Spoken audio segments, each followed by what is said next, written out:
Hey everybody, it's me again. How y'all doing? Thanks so much for the likes and the comments on my last video. Um, yeah, it's good to be back. I'm here to show the rest of the records that I picked up at Grimey's and elsewhere before everything went sideways. Not a whole lot to show. So let's just get right into it right now. Alright. I did a big trade at Grimey's. I still have some credit left. Speaking of Grimey's, they opened to a limited degree, limited number of people. You have to wear masks and do sanitizer. But they're open, limited hours and stuff. And I'm gonna hold off on going to the record store for a little while. Anyway, it is what it is. Liz has gone back to work at a very limited basis. The library is not open to the public, and hard to say when it will be, but in fact, she's at the library right now. She's really happy to be getting back to things. I think everybody would like things to get back to normal, and I'll just leave it there. Okay, we'll just leave it there. So yes, records. I picked up the new Horselords record. I think it had just come out the last time I was at Grimey's. This is the Common Task on Northern Spy Records with this lovely foil cover and obi strip. Really nice sounds, nice pressing. The Horselords, yes, I saw them at Big Ears a couple years ago and was really quite blown away. I had Jeff McLennan, Glowing Double O Cabbage. Hey man, nice to hear from you.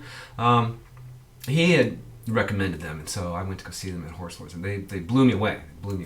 It's like instrumental, guitar-driven kind of math rock, sort of, but with interesting tunings, just intonation. Like they've refretted their guitars so that they're in just intonation, and they play around with very African kinds of rhythms and cycles within cycles, and it's very hypnotic and really quite interesting stuff. I really dig it.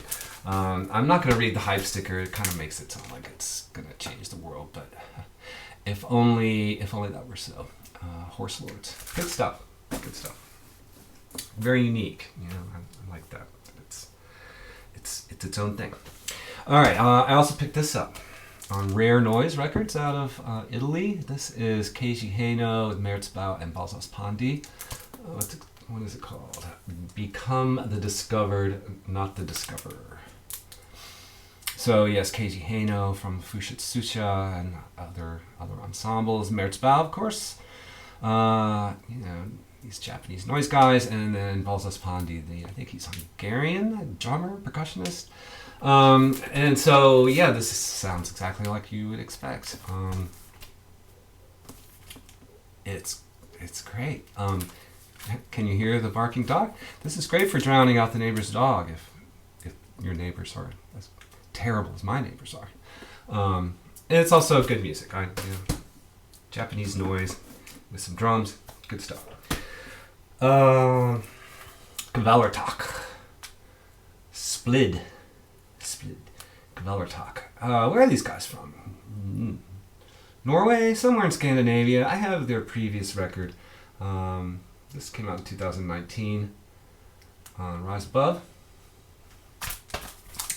And it sounds like what this looks like. Arty death metal kind of stuff. I dig it. They sing more in English on this, which I'm not sure how I feel about it. I don't know. I've only listened to this a couple times. I need to listen to it some more. I haven't really been listening to a lot of music lately, to be perfectly honest. But hey, so this I need to listen to some more too. This is more like avant-garde metal, The Body. No One Deserves Happiness. Thrill Jockey from, I'm not really sure when. No One Deserves Happiness. It's an appropriate sentiment. As I recall, there's some weird soprano vocalization on this that kind of took me back. I haven't listened to it since. I need to check it out. I got another Body record. I think I found it gently used, and really liked it, and so yeah, I think they've made a lot of records and they're all kind of different. And so anyway, that's I'll get back to that one. I will. Yes. Okay. And I was browsing around the bins back when you could do that. And I realized, wow, I have not kept up with these guys. And this is a band I really, really like. Wild Nothing. They're out of Maryland, I believe, Baltimore. And Baltimore has this interesting dream pop scene. And that's what this is. It's sort of synthy dream pop. Really good. What can I say? I have a sweet tooth for dream pop. And this is a kind of a return to form for them. Their last record was a little diffuse, I thought. Anyway, I dig it. Yeah, Wild Nothing. And then an EP. I don't see. This was from 2018. It's like 2 years ago. I had no idea. This is an EP from this year. Laughing Gas. Pretty cool. Good stuff. Good pop music. Sometimes, you know, sometimes I need the KG Hano, and sometimes in the Merzbound, sometimes I need pop music. And sometimes I need the jazz, the spiritual jazz, and I picked this up. Spiritual Jazz Volume 10, Prestige. Now, have I shown this? I don't think so. But yeah, so I picked up Volume 1, which they've reissued, and I have Volume 10, and I think there's another one that's come out. I have not picked that up. These compilations on Jazzman are really well done. I have some, but very little of this stuff on original formats. But it's got great stuff like Ahmed Abdul Malik and Roy Haynes and Moondog, Mal Waldron, Gary Bartz and Nitu Troop. Good stuff. Good liner notes. I really want all of these comps. I really do. But a lot of them are out of print and pricey. Okay, here's a recent reissue. Azar Lawrence, Summer Solstice. This is originally came out in 1975 on, I think on Milestone, no, Prestige. And it's one of those really rare 70s Prestige records because it didn't sell well. And this reissue came out on Craft Recordings in 2019. And the hype sticker said, mastered from the analog tapes by Kevin Gray. And I believe it. Now, they did the previous one, I think. Did they, or did a different label do that? I need to pull that one out, because that's actually a better record than this. But I do dig this cover. And it's a perfectly fine record. You know, that 70s spiritual jazz stuff. With Raul D'Souza on trombone, Gerald Hayes on flute, Ron Carter on bass. Yeah, this is... Yeah. Good stuff. Rare record. One of those things like I'm happy with the reissue. I'm not so up for chasing down. You know, there was going to be a record show in May, and that got canceled. You know how I love the record shows. Oh wow. Okay. Also picked this up in trade. Black Pearl. This is that cover's hard to see, but it's pretty great. Black Pearl. This is a library music reissue. The DeWolf music from '73, and this is just classic '70s, you know, soundtrack music. We watched the entire run of the Rodger Files while we were in lockdown. One episode a night, and this music is right out of that stuff. You know, when you know. Real musicians and real, you know, sound stages and real strings and stuff. Cool stuff. All right. And then I think this is the last thing I picked up at Grammys. Qasim Naqvi. I'm butchering that name, I'm sure. Teenages is the name of the album. Came out in 2019 on Erase Tapes, which is an interesting, kind of trendy label out of the UK. Nils Fromm on that label, some other folks. So what is this? This is music for modular synthesizer, composed and produced by Qasim Naqvi. Now, you know, you can see back there, I've got my own modular madness going on back there, and you know, patch cables are fun. You know, if you want to really go down the rabbit hole, get yourself a modular synthesizer, and waste hours and hours and hours and hours and hours. The results may not be terribly musical, but it's an awful lot of fun to patch a synthesizer. And so this, honestly, is like kind of like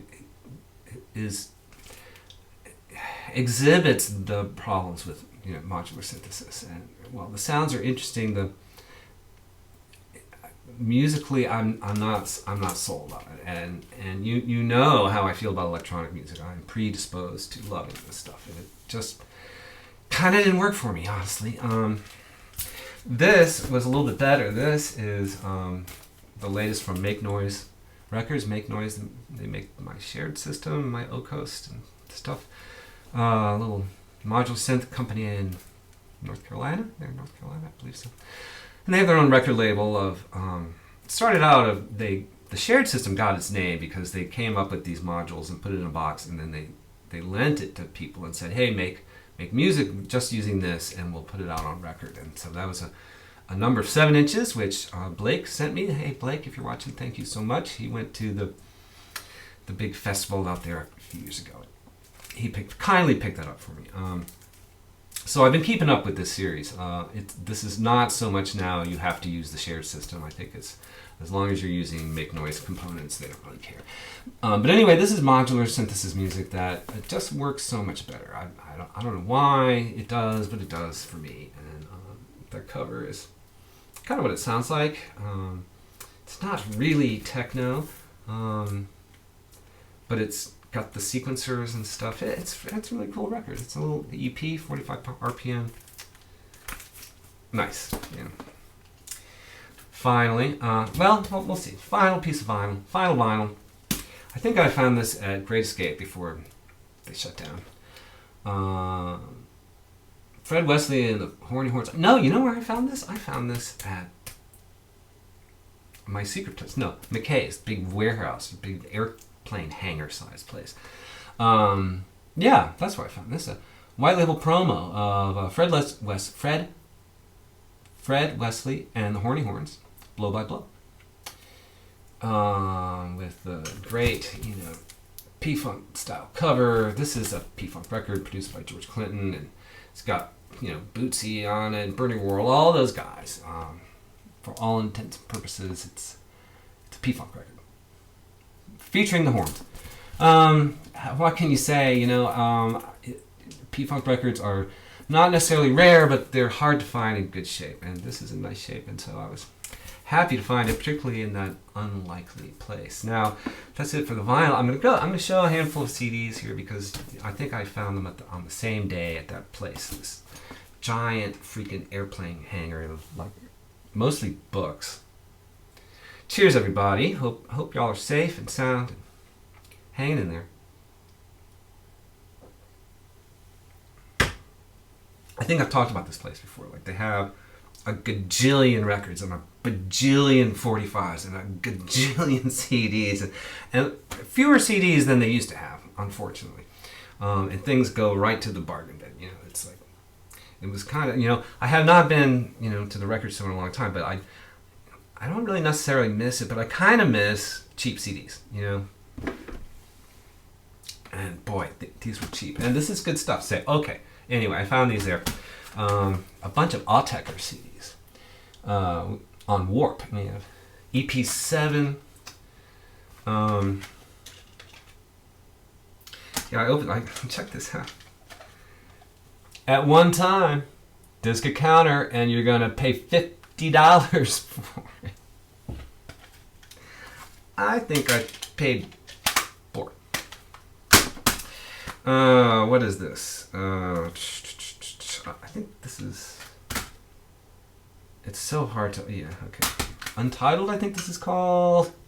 So yeah, Autechre. Yeah, there's not much to it. Autechre, they're a British UK synth duo.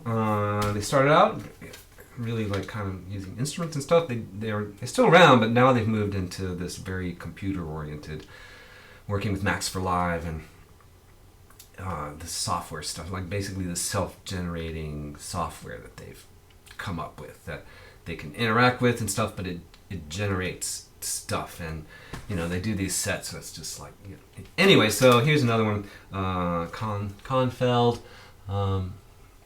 Yeah, I can't really read the writing on here. I need new glasses. You know, this whole virus thing's a big pain in the butt. Yeah, I love these guys. I think they're really, really interesting. Which one is this? This is Jesus, Horselords or something. That's the other thing. They make up their own words, or they find these really obscure words to. This is good stuff. Really good stuff. Look, I have this one on vinyl. Actually, this is EP. Kind of hard to see here. What's it called? Guns Graph. Autechre. And then finally Oversteps, which is pretty recent one. Yeah, this is 2010. So this is pretty contemporary for them, and so this is, you know, basically computer music. And you know, would I like to have this on vinyl? Sure. But it sounds freaking great. It's digital music. It's literally computer music. So vinyl seems kind of silly to me, honestly. And to find these for like, I think the most I paid was maybe $8 for one of them. And all in one go, and I've got a bunch of other Autechre CDs. And I love this stuff. It's really, really interesting electronic music that I wish I had been aware of back in the 90s and early 2000s. I just, you know, there's so much of that. You know, it was before the VC, so it was hard to really, you know, hard to know. It was hard to know. It's still hard to know, but it's easier to know about cool music, right? Anyway, I hope you enjoyed that. Thanks for hanging out with me. Please leave comments. I'm going to respond to your comments right after this from my previous video, and I will respond to your comments. So please feel free to comment. Click like, click don't like, subscribe, don't subscribe. Yeah. Oh my goodness. All right, folks. Take care. I'll see you soon. Bye. Oh, wait. Well, okay, I don't want to spoil the surprise, but you might see me sooner than later. Okay.